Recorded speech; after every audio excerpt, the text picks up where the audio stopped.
Salut à tous.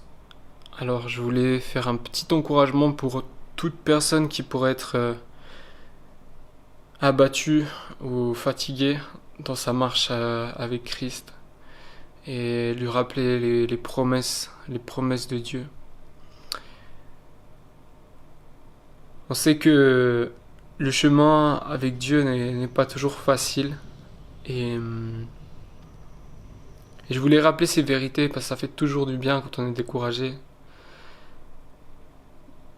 Jésus nous a dit que le chemin est étroit, que large est le chemin qui mène à la perdition, et beaucoup entrent par là. Mais resserré et étroit est le chemin qui mène à la vie, et peu le trouvent. Et finalement, la vie, c'est des chemins qu'on prend. Et l'essentiel, c'est de prendre toujours la bifurcation qui mène à Jésus. Et choisir, souvent, c'est renoncer. Et c'est ça qui nous fait peur des fois. Des fois, on aimerait le chemin le plus simple, le plus facile. Mais Dieu a une raison de nous faire passer par le chemin le plus dur. Peut-être qu'on ne le voit pas quand on est dans ce chemin, mais si on verrait la fin, on se réjouirait d'aller dans ce chemin parce que ce chemin est finalement le meilleur et même le chemin le plus sûr, contrairement à ce qui pourrait paraître, parce que c'est le chemin qui va nous faire grandir. C'est peut-être le chemin aussi qui va être celui où on va rencontrer des personnes qui vont pouvoir être sauvées parce qu'on est passé par ce chemin-là. Donc, si vous êtes dans la vallée de l'ombre de la mort, dans un chemin qui ressemble en tout cas, Dieu nous rappelle, ne crains pas, car ta houlette et ton bâton me rassurent. Ce qui est merveilleux avec Jésus, c'est qu'il nous a promis de jamais nous abandonner. Il dit, et voici, je suis avec vous tous les jours jusqu'à la fin du monde. Et c'est la plus belle des promesses. Par contre, il nous a jamais promis que la vie serait facile. Il nous a dit que le chemin était étroit. Il nous a dit, je vous envoie comme des brebis au milieu des loups. C'est quand même, ça paraît fou d'être envoyé comme des brebis au milieu des loups. Ça paraît insensé. Mais il faut qu'on comprenne qu'on a eu le même appel de Christ. Que pour nous, c'est une gloire de souffrir l'injustice et d'être dans ces chemins où finalement on va être comme un sacrifice vivant pour bénir d'autres personnes. Et quand on est dedans, souvent, on n'aime pas ça et ça nous taille. Mais quand on ressort de ces épreuves et finalement, on devient de plus en plus comme lui et on peut être vraiment amour et aimer nos ennemis, aimer ceux qui nous persécutent, aimer son patron peut-être qui nous parle, qui nous rabaisse, ou son collègue, aimer les gens autour de nous qui nous font passer par des chemins pas faciles. Et la tentation, ce serait d'aller dans le chemin facile qui est de répondre, rendre le mal par le mal. Mais si on veut grandir, guérir ou changer les choses autour de nous, il faut choisir le chemin étroit. Et Dieu ne mettra pas d'épreuves qu'on ne peut pas surmonter. Et ça, c'est une promesse qui est magnifique. Alors, à nous de nous appuyer sur lui dans ces moments-là. On peut s'appuyer sur lui. Et Dieu, il sait qu'on est dans la souffrance. Et ce qui est beau, c'est que Dieu, il souffre avec nous. Jésus a souffert avec nous parce qu'il connaît toutes ces souffrances, parce que lui-même les a vécues. Alors il a compassion de nous. Même dans la tentation, il a compassion de nous, car lui-même, il sait, il a été tenté au désert. Alors il n'est pas juste ce Dieu lointain quand on est dans la souffrance, il est ce Dieu proche. Ce Dieu qui souffre avec nous, qui nous donne la force. Alors peu importe l'épreuve dans laquelle on passe, qu'on puisse se rappeler à quel point il est bon et que lui, il ne change pas, il est fidèle et qu'il nous a promis qu'il était avec nous. C'est pas parce qu'on le sent pas, mais il nous a promis, c'est une vérité. Et des fois, ça nous déstabilise que on ne le sente pas. Mais en fait, c'est encore plus fort qu'on sache que c'est la vérité. C'est comme si je suis En fait, c'est comme une relation, par exemple, d'un couple. Si je sais que j'ai choisi la personne, si je sais que la personne m'a choisi, parce qu'elle me l'a promis, quand elle part, je serai toujours dans la paix, dans la joie que cette personne elle-même. Par contre, si je me fiais seulement à quand la personne je la sens, alors dès qu'elle partirait au travail ou loin de moi, je me dirais elle m'aime plus, et je serais totalement perdu et déstabilisé. Donc c'est une bonne chose que finalement on puisse s'accrocher aux promesses de Dieu, vraiment juste aux promesses de Dieu. Il nous a promis, il est avec nous, et il est fidèle. Et c'est une chose juste merveilleuse.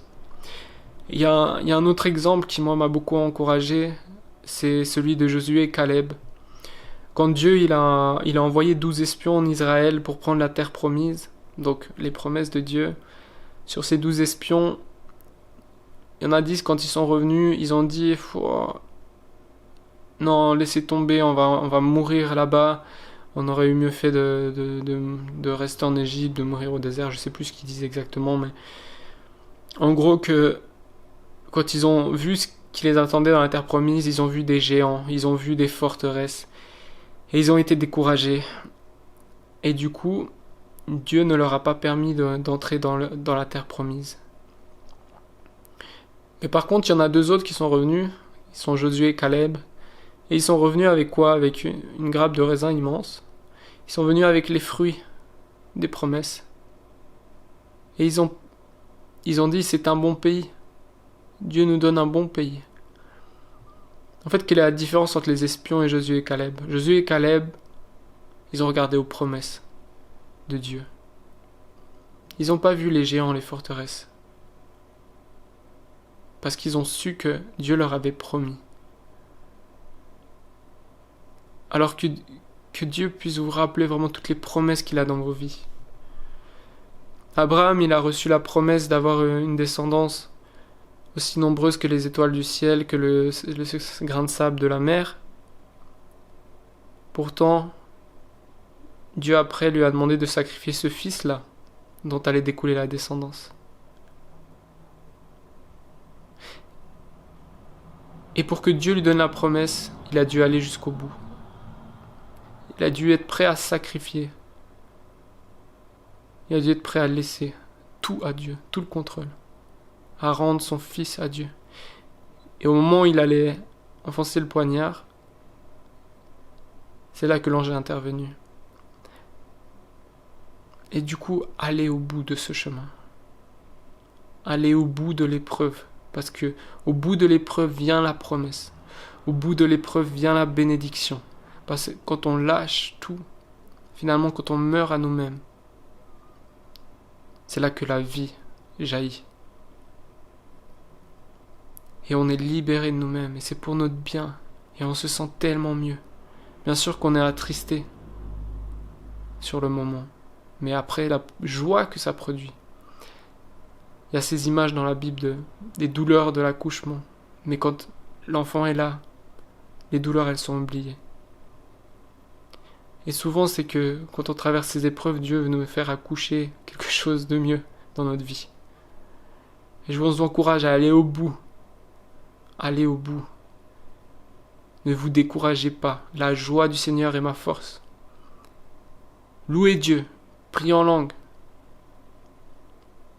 Des fois, on n'a plus la force de réfléchir, on n'a plus la force de faire quoi que ce soit.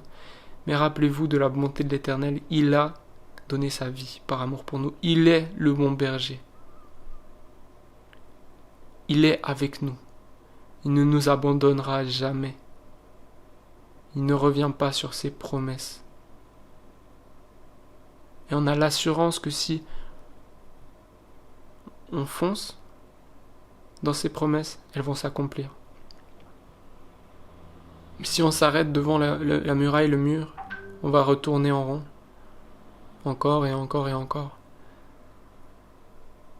Alors soyons vraiment confiants dans le Seigneur, dans sa bonté pour nous.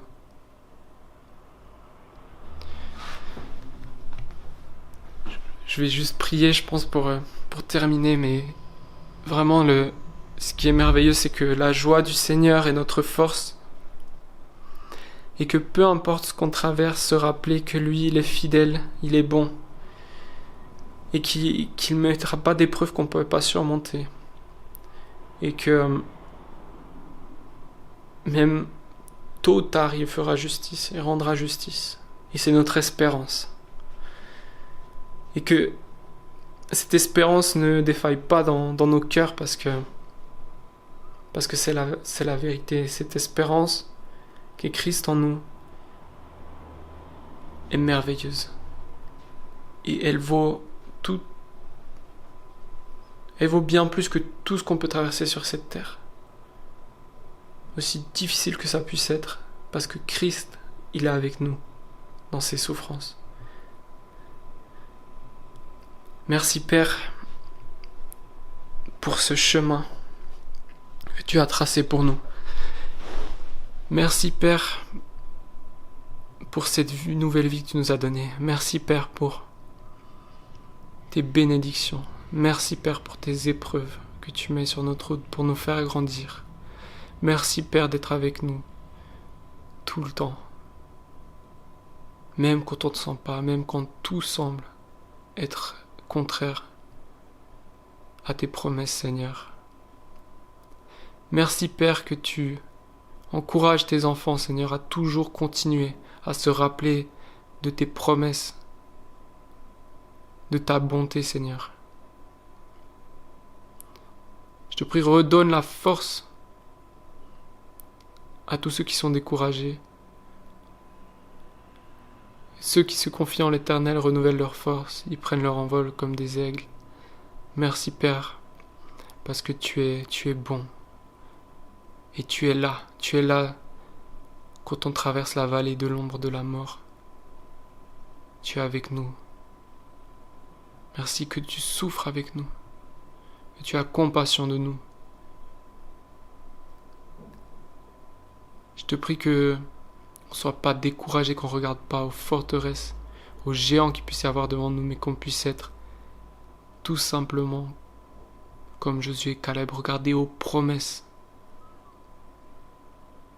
Merci d'encourager ton peuple, de bénir ton peuple, que toute pensée de découragement ou toute peur quitte maintenant ces pensées au nom de Jésus.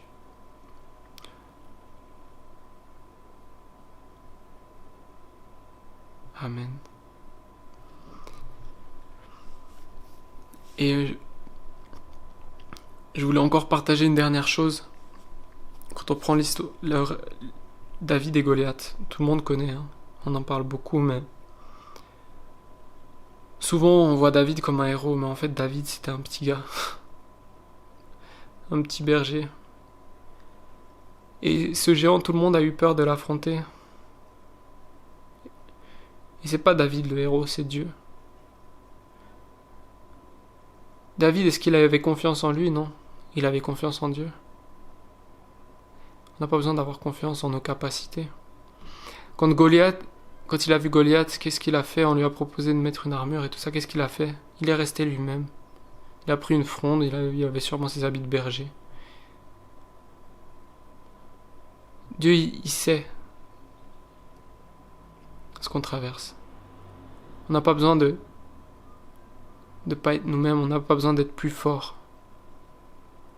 On n'a pas besoin d'être fort. Parce que c'est dans notre faiblesse qu'il est fort. Et c'est là qu'il va se glorifier.